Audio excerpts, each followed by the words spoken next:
All right, hello my friends, Andrew at Microphonic Designs here with the official marching audio vlog for October 2021.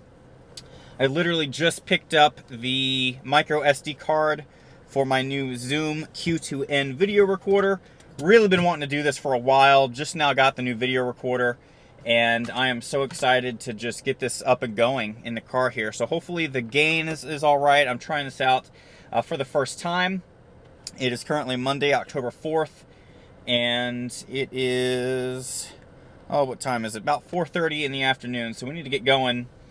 We are on our way to Lebanon Trail High School today, and to put this into context, I have been out visiting with schools almost every day during the school week, the work week, for the past, 5-6 weeks, something like that. It's been well over a month since I've been consulting and going out and all that, but it really ramped up in September, and I'm excited to finish October out strong. You know, this is the meat and potatoes, so to speak, of the marching season, and a lot of the shows, a lot of the programs I've been working with are in full swing, getting to show on the field. And to jump right into today at Lebanon Trail, I'm going out to help just kind of finish balancing some stuff. I made a copy of so they have a TF5 mixing console, and I made a copy of the console itself, so the scenes and all the settings and all that, and I took it home on a thumb drive, added in extra scenes for their closing movement, their third movement. And so we're going out today, we're going to load in that .tff file into their mixing console and basically use the infrastructure of the scenes that I put in to set levels and just get the rest of the show dialed in. They have a pretty simplistic setup and approach to everything. They've got a big front ensemble, but again, we're just doing microphones going into XLR cables to a snake, and then from there we're pulling it into the TF5. They've got two hardware synthesizers, a Roland SPDSX, which is what we're actually going to load a sound effect into today. That's another part of the agenda, as we're going to get sort of not really a pre-show, but just sort of a sound effect for the top of their show. And then, let's see, beyond that, they ordered a VP88 by Shure. So the VP88 is like a stereo field microphone. They've got this stage where we host a bunch of different small ensembles and soloists. So they'll come up to the sideline, and then they'll play on the little stage thing, and the VP88 picks them up. Excellent mic, excellent stereo mic, and I'm just excited to see this show really finish coming to life. So I'm gonna go ahead and meet you guys over at the school. Okay, so here we are at the school. I am parked in my spot right in front of the practice field, and I actually did a little adjustment when I got here. I parked and checked the first little clip that I did. It was the first time I've ever hooked up the new video recorder in the car, and I think the gain was a little bit hot for what I'm doing here. So I've readjusted the gain. Hopefully the sound is a little bit better this time. And I noticed that for some reason the right channel is a little bit louder, but I'm sure I can fix that later. But we're here. I'm waiting for the front ensemble to come out and get set up. I think they're going to be a few minutes later. A couple things that's really cool that I'll point out. I have been bringing with me to each rehearsal, like all the rehearsals that I go to, I bring my little Netgear Wi-Fi router. This thing is super handy. I've had this thing since college. It's just a cheap router, whatever. But it works to let me hook up my tablet to each of the mixing consoles that I, am going to be working on. So not every school has their own Wi-Fi router, or if they do, they might not remember what the password is for me to get in it. So I just bring my own, and I at least here in the case of Lebanon Trail, they've got a Yamaha TF console. It's super easy and seamless to get this thing plugged in and get the tablet in control of the mixer every time I come out, which has just been about once a week. And then tomorrow on Tuesday, we'll be headed out to Aledo High School. They have a Behringer X32. Same thing. I've got all the not routing numbers, but the IP address and all that stuff I have written down for each of my schools. So it's super easy for me to plug this thing in and get going. So As soon as the front ensemble gets rolling out, we'll jump over to what we're going to be working on today. We'll get a couple clips throughout the rehearsal, and then I'll probably get the camera set back up here in the car on the way home to chat a little bit more about, you know, just everything in general. I've been wanting to do this type of vlog content, sort of cataloging the marching audio, I guess, process. I don't really know. I just want to share my experience, share what I'm doing with everyone out there, and who knows what happened. Maybe it's valuable for some folks. Maybe some of y'all will hopefully like to hang out with me. Whatever your motivation is for tuning in, I appreciate it so much. Do feel free to drop a like and subscribe and all that good stuff. Let's go ahead and jump into some rehearsal.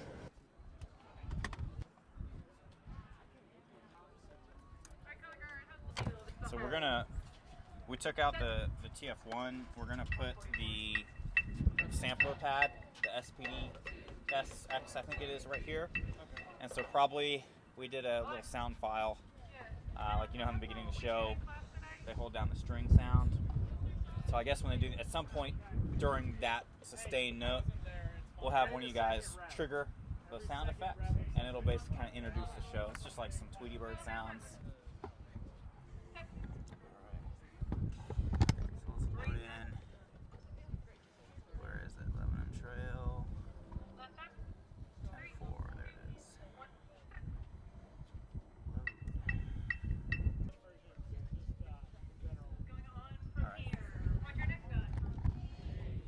Okay, so we go in here, again, you'll see all the part 3 stuff now. So start to learn the letters. I think only one of them has the soloist mic turn up. Alright, it's in the case. Yeah, sweet, dude. Excellent. Let's get that out of the way. So let's plug these 2 cables into 25 and 26 in the back there.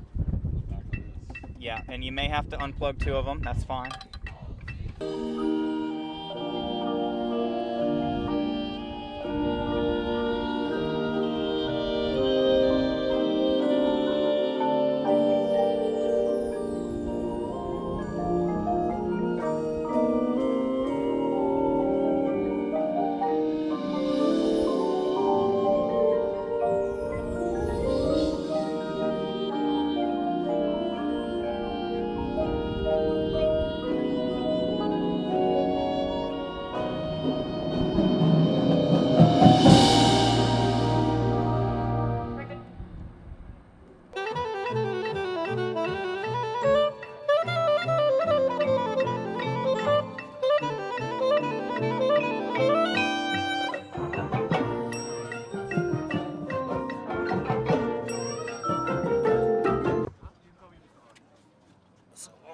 Double check that your mics are facing the right way. Okay. Alright, sweet. So we added the SPDSX to the mixer cart, and let's make sure we're muted, right, as people are unplugging. I do want to go ahead and get a copy of the updated scenes, though, so give me just a second to grab that. Alright, and we're just going SPDSX to DI box into 2 of the channels in the back here. And again, Lebanon Trail has the big Titan cart, standard Yamaha amps, pretty classic setup. I'm gonna get my router packed up, and then we'll be out of here. Right, so I'm about to head home from rehearsal here at LTHS, and really I kind of found it was difficult to get cool and interesting shots while I was working, you know, and because I need to focus on that. But I will say that at this point, I mean, I've been coming out to this particular program for almost every week for about a month now, so it's been a few weeks in a row, and every single week I've been able to dial in each soloist moment throughout the show more and more and more. And so at this point, really they're cleaning drill, they're cleaning moments, getting music cleaned up. So for me, every time I come out, there's usually a little bit less and less and less to do. I mean, we'll try things out, we'll experiment a little bit with different spots here and there. Tonight, one of the big things was trying out some different synthesizer sounds in the motif. There were some moments where we wanted to change some of the just tonality of what was going on, get a little more low end reinforcement, that type of thing. But as I've been out here multiple times, again, when it comes to the acoustic small ensembles and soloist moments going into that Shure VP88, I mean, it's all dialed in, and really I'm just checking that the kids that run the soundboard, that they are on the correct scenes, and they are. This particular program has some really smart kids running the soundboard, so they're ready for, UIL and everything. Really, yeah, it's just about dialing in this part 3 clarinet moment, which we didn't really get to tonight, so I think the next week when I'm out, we'll be able to dial that in. But in terms of the marching audio system, I tweaked a few of the microphone placements. Some of the vibraphone mics got twisted around a little bit, and that's about it. I'll double check and spot check things like that. But my friend Dr. Rob Parks, the percussion director out here, he's not totally sweating about electronic stuff. At least I hope not. I don't think he is, because we've gotten it dialed in. I mean, there's a consistency to everything that we've done so far, and everything that we've built up in the Yamaha TF and the overall levels throughout the show. And then, as mentioned, we're going to get that part 3 dialed in here very soon, so that they're just smooth sailing through the rest of the season, making small changes here and there based on judge feedback probably. So yeah, we're doing good over here at Lebanon Trail. I think there's certainly a beauty in the simplicity of just having small changes scene to scene in the digital board. And I love having digital mixers. I could go on a whole rant about just the benefits and the pros of having a digital mixing console. But overall, I think that this group is in a pretty good spot, especially for early October. Tomorrow, October 5th, I'll be headed out to Aledo High School. A lot of work to do in main stage. I did the full sound design for that program. So we'll see how that's going to turn out. I know that we've got some spots. I've already got a list of things to hit tomorrow when we get out there. But thanks so much for joining me in this vlog. Again, I'm not totally sure how these are going to turn out. I just am going to throw the camera on and see what I can get and splice the clips together when I get home. So please drop that like button, hit the subscribe button if you are a marching arts person, and I will for sure see you in the next one. Thanks so much, guys.